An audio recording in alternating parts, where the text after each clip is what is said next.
Yo, what's up, everybody? It's Justin live from B2B Vault, the Biz Podcast, sponsored by Nationwide Payment Systems, hosted by this guy, the Bill Cowher of payment processing himself, Alan Kopelman. And we'll be providing you educational information about fintech, payment processing, small business, and the technology businesses use in the world today. And in today's podcast, we're going to be celebrating our 200th episode, man.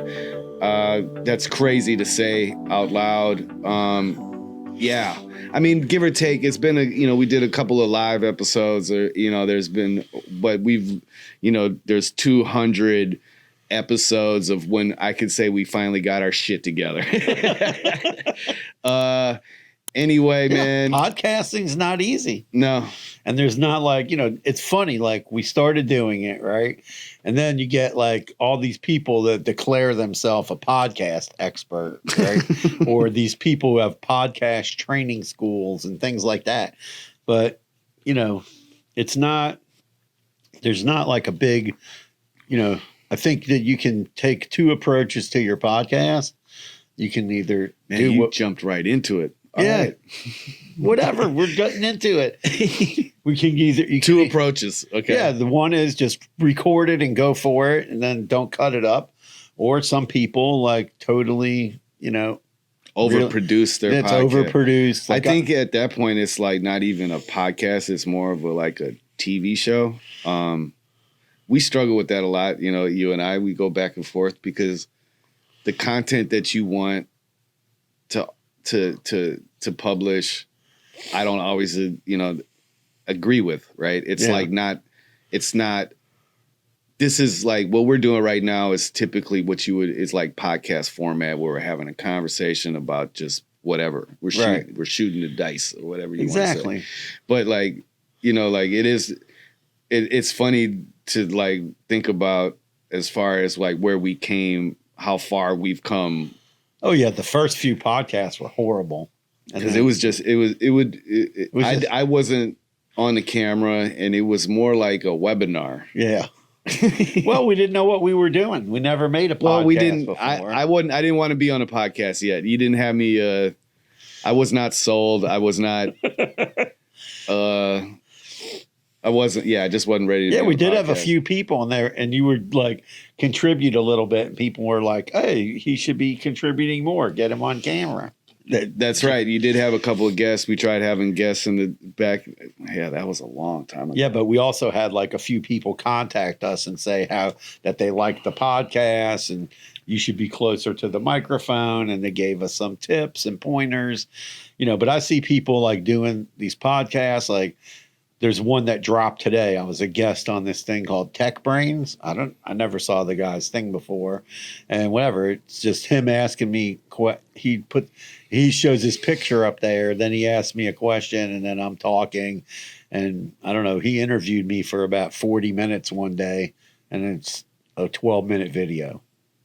That's nice. So he got what he edited it all together. It was a couple weeks ago. And when we're saying you don't edit, we edit the podcast.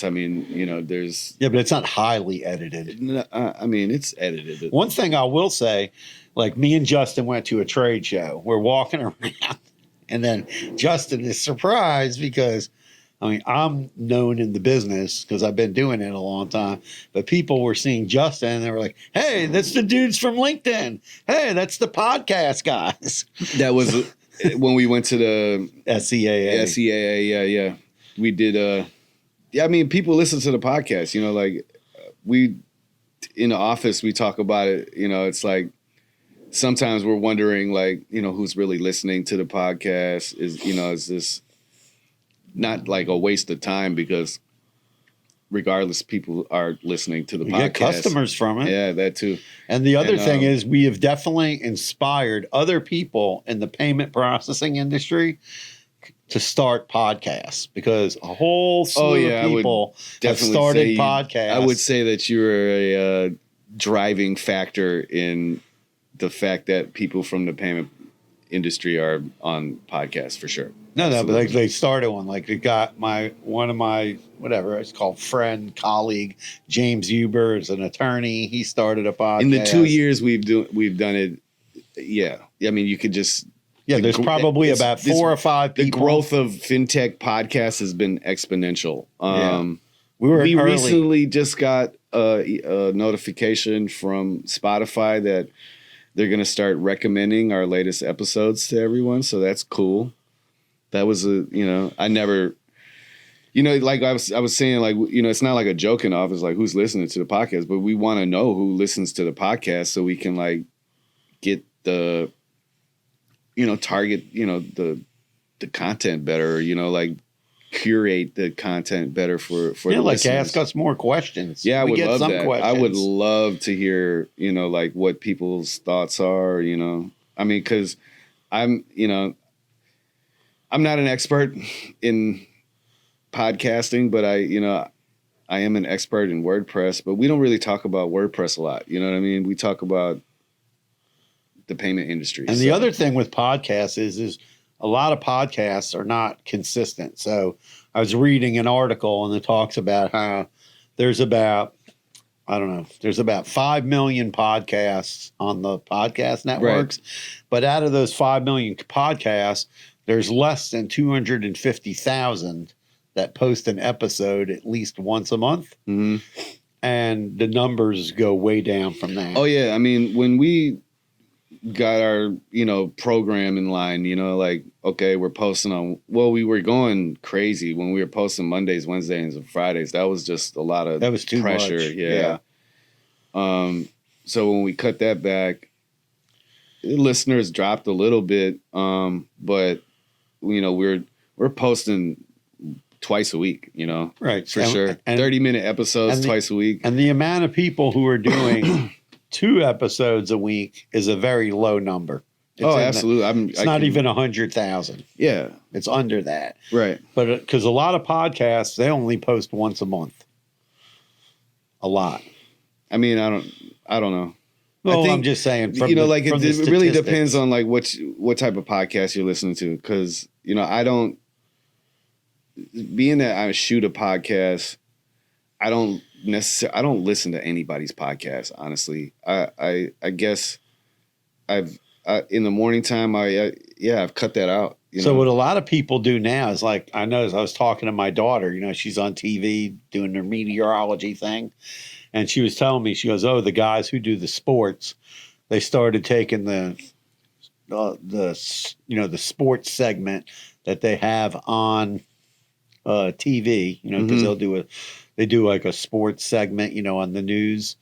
And then they have like a little thing where they do 30-minute sports segment on local. And they turn that into a podcast. That's smart. Now. Are they monetizing it? Not yet. They just started doing it, putting it on YouTube and all that. And, I was telling my daughter, I said, you should do the same thing. Well, she's definitely not camera shy, but yeah, man, I mean, shooting this podcast, I guess I've learned a lot about myself of like, having more self-confidence about myself. Not that I was ever really camera shy.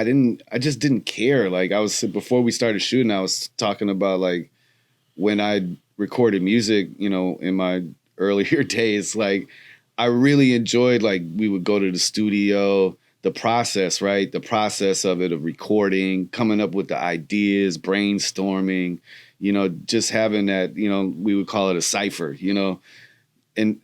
but when we would get to like the part of like performing it, it'd be cool until it was my turn. Right. Right. And I would just like, it wasn't stage fright either. Right. Like I just, I come into myself now, like I'm 43 years old. It was, it was social anxiety, really what I was suffering from. Like, I just didn't want to be in front of all those people. I loved being with my people, but I was afraid of being in front of other people. Right. Yeah. And, but if you put me in front of a camera, I was animated. I was always like, I was Jay. I was me, myself. Like I was always a character. And so that part wasn't hard, but like, I guess like really having a voice in the podcast is still something that I work on because, like I said, we don't have. It's not like it's one-sided, right? But you're the host of the show, and so I try to like piggyback off what you're doing a lot. You know what I mean? Yeah.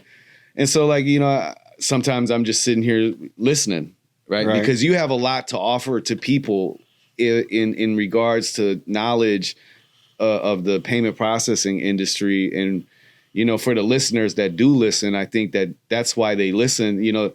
The YouTube views don't show us like, oh, okay, like people are watching us on the videos, but the data and the analytics do show that people do listen to the actual podcast audio. You know what I mean? So there is value there. And people catch a lot of the clips that we post. So yeah, social media, with the shorts and stuff like that, but I'm talking in general, the content. I think that, you in general have come a long way as well. Like, because you're like I don't know, it's not like not a substitute teacher, but like you know what I mean? Like you come in and it's like, this is what it is. You've been doing it this long, you have just a lot of knowledge. And I think that sometimes it kind of gets muddied into the because your message doesn't come across. You know what I mean? And you're getting way better at that. You're getting way better at that. That's how you improve. What inspired me to do the podcast, I was listening, I was thinking about doing the podcast, and then I followed this one guy, Noah, the creator of AppSumo. And and he was, you talk about that guy a lot. And he was, I think, yeah. So he was, and he actually had a contest, and I won the contest, and that's how I ended up buying the first microphone and the first camera that we use, and they're still in the studio. Shout out to Noah from AppSumo. We still use it. We're using it right now. We still use it. That's we use it. That's all the backup, the stuff that we had. The backup equipment. Man, I remember when I got here, and we were seeing like within 2 weeks, like you're ready to start shooting the podcast, right? And I'm like, I was kind of dreading it. But that's because I've used cameras before and I've set up equipment. Like none of that was like, I was like, it was just like, man, what the podcast. All right. So then we had, all it was a webcam, external mic, and a laptop.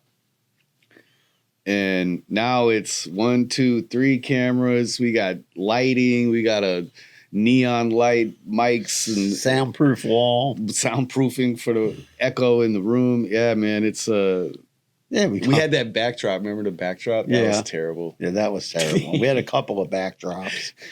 They were horrible. That was fucking and whatever. We tried. Listen, we were starting out, and you try. Are you happy with where it's come? Like, is this what you have envisioned the podcast to be because I wasn't. I didn't have a vision. I was like, okay, we're going to start doing it, and like the guy Noah said, man, I wasn't even working here.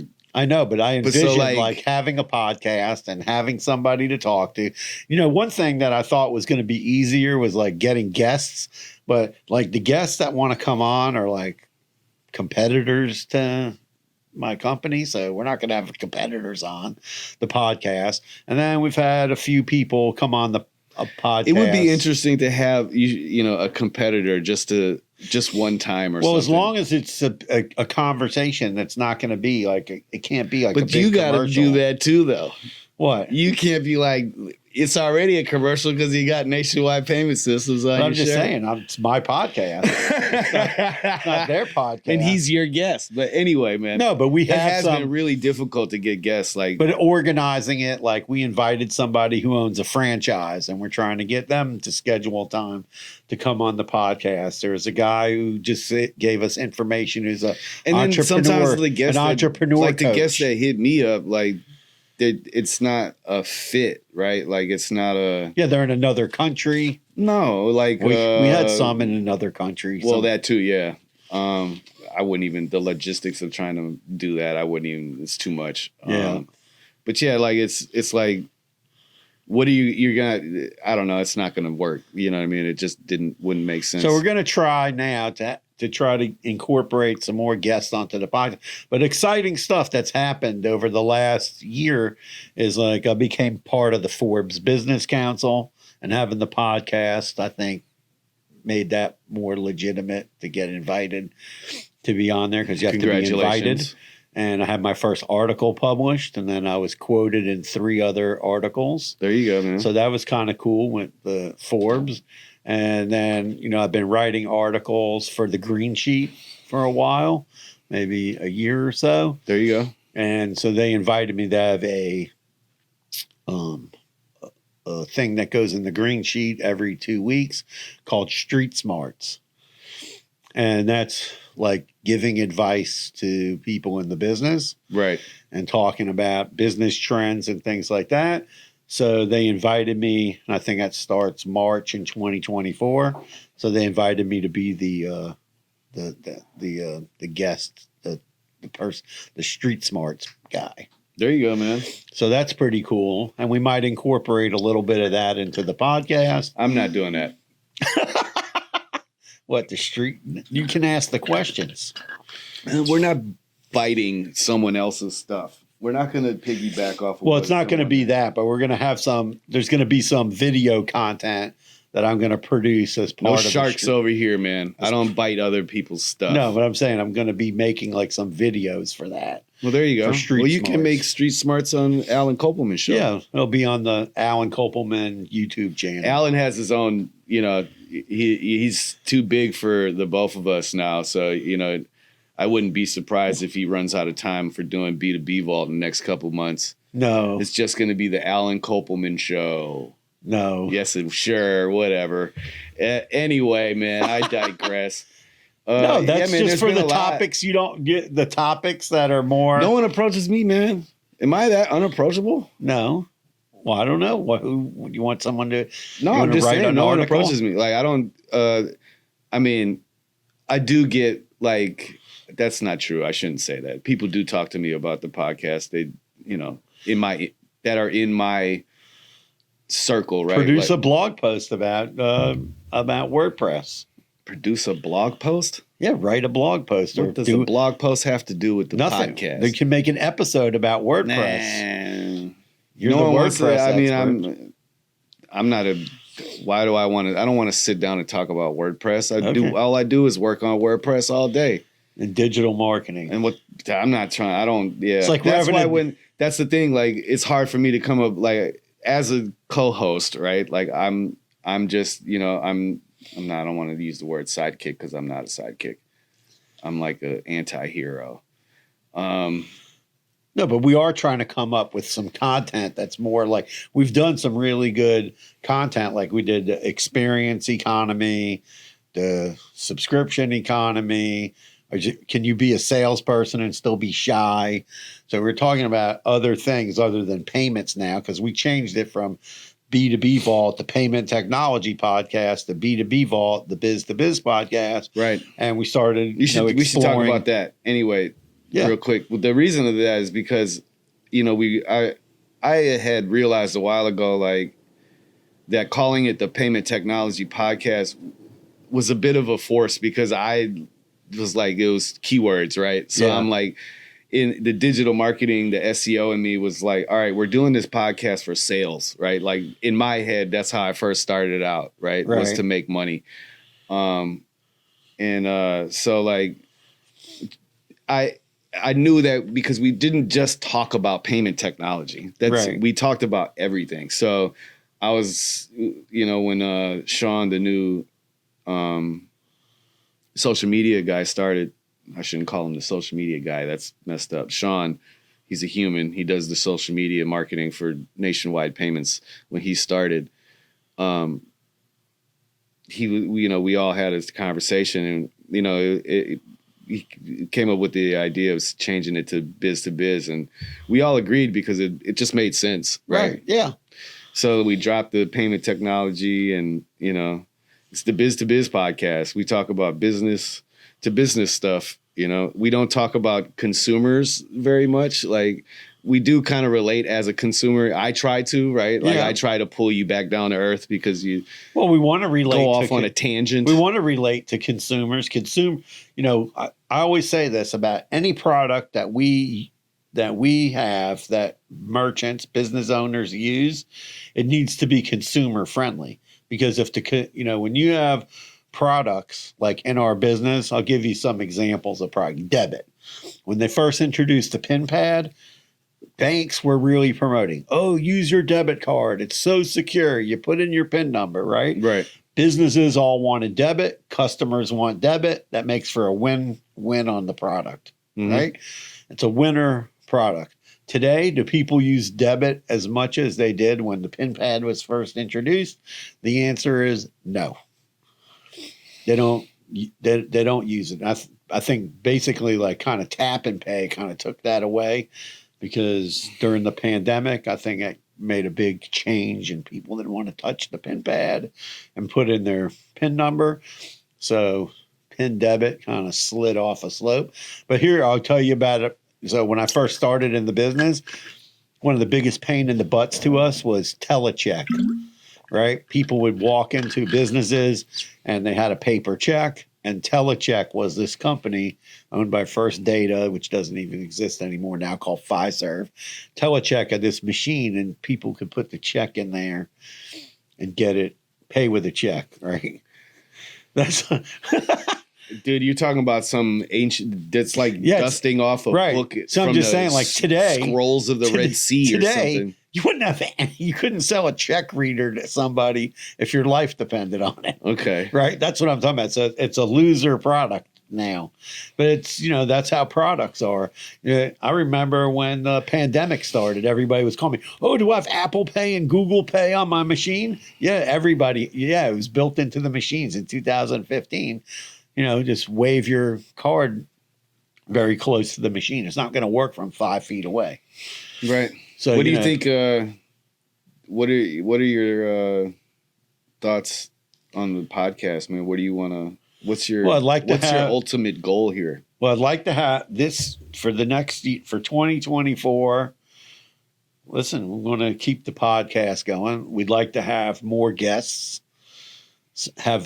interview some business owners that want to talk about their business, or people come on that work in a startup community.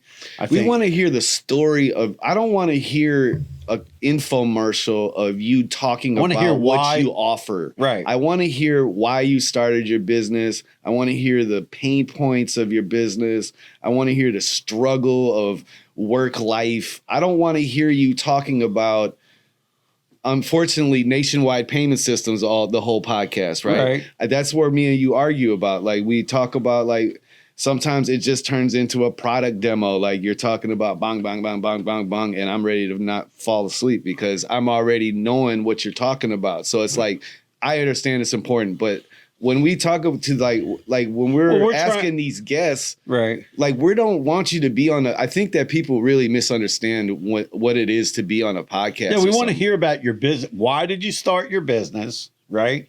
What makes it unique? What problem do you solve? Who are you helping? I know what my business. Listen, I started my business. I worked for somebody.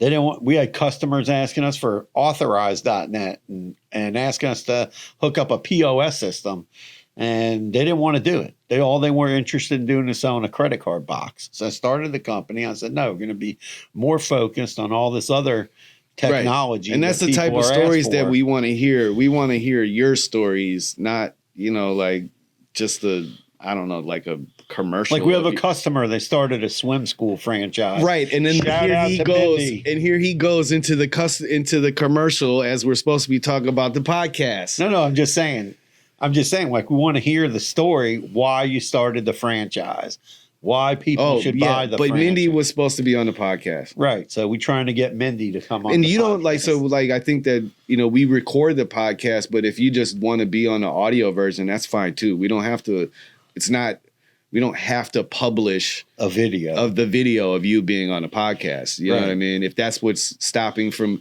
because that is like I was saying, like, it's not that I'm afraid of being on the camera. I just didn't want to be on the camera. You know what I mean? And some people have said that, oh, I don't want to be on camera. Okay, well, we can edit it. And so it makes sense too, because some of these people we know are, and that, you know, they're successful people, right? Yeah. And, you know, you don't want to make those people into targets. Maybe they're like keeping their success to themselves.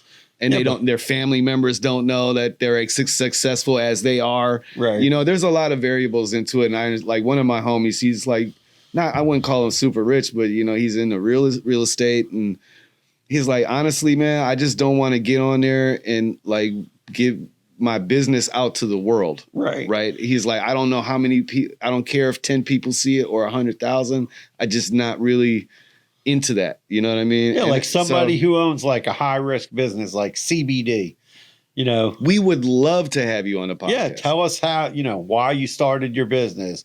How it's a struggle. I can just only imagine the bullshit that you go through trying to operate that business. Because I mean, Mike, our homie, you know, he has the CBD company. You know, he would do the podcast, but you know. No, but I helped him. Like here, you know, he had issue. You know, I talked to him. He had issues with banking and a bank account, and the issue with he had an issue with the processor after processing, which is the wisdom, the knowledge that you possess, which makes it valuable for 2 years. And then one of the names, one of the companies, I was like, you know, so we ended up using only the initials, so that company name doesn't like spook the card issuers, right? To not, because it was called Highly. See, and that's like a hidden gem that Alan knows about this industry, which, you know, he drops gems on the podcast on a regular. You know, he's getting better at, you know, getting to his point. I'm getting better at redirecting him to the point. But that's one of the podcast is getting better. That's all I know. Like the podcast is definitely better. We're on our 200th episode. That's one of the things that like that people really don't, that they mess up in their business when they name it. The name is too controversial or too, let's say, you know, like we had a guy open up a smoke shop called the Wake and Bake. We sent that to the bank. They were like, to like 2 banks. They were like, no, we're not putting some guy on with a Wake and Bake. But we found a place that would do it. But I'm just saying, on the receipts, we're W&B, Inc., not Wake and Bake, because that descriptor might go and somebody might say, we're not approving that transaction under Wake and Bake.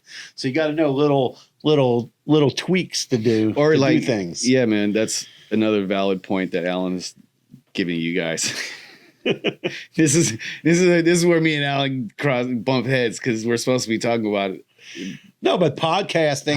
If you want to do talking about merchant services. No, but I'm saying, you want to do a podcast for whatever it is you want to do a podcast about. You have your favorite TV show, The Golden Bachelor. You want to have the Golden Bachelor podcast, or whatever it is that you like, sports. You just got to go for it, and it's going to suck in the beginning. And then it's going to get better. And you can't just look at it and go, well, oh, that sucked, I don't want to put it out. Just put it out. You'll never not know if you don't do it. So like, just do it. Yeah, just like put it out. Put it out there. If it sucks, it sucks. And then you'll get better at it, because the guy. Or you won't. And then you realize that you were wasting your time, and then you'll stop doing it, right? Right. The guy Noah said you got to make 100 videos before you get onto the right track. And he was right about that. Because after 100 hours, we were sitting here like, okay, we got to change this. We made all kinds of adjustments. Yeah. And then you make adjustments because employees come to work for you, and they say, oh, let's do this, let's do that, because they have more, you know, knowledge of things that you don't have knowledge of. And it's, you know, but it's been a fun ride. Hope everybody enjoys the podcast. We enjoy doing it. And I know there's times that I'm super grumpy on camera, man, but that's because Alan is making me mad with the infomercial. But I'll try. I'm trying to be better. If you want to be on the not trying, we are being better because we actually are utilizing the grease board and the whiteboard, rather. My father calls it a grease board. I don't know. That's old school terminology. So it's still embedded in me. But we got the whiteboard. You know, we're collectively coming up with the ideas and podcast episodes, not to keep it boring. So, yeah, man. So if you want to be to Alan. Shout out to Justin. Thank you for being my partner in this whole thing. Yeah, and if you want to be on the podcast, go to b2bvault.info, and there's a form there, and you can apply to be a guest. Yep. And then we'll see what happens. Thanks for watching. Peace. Peace out.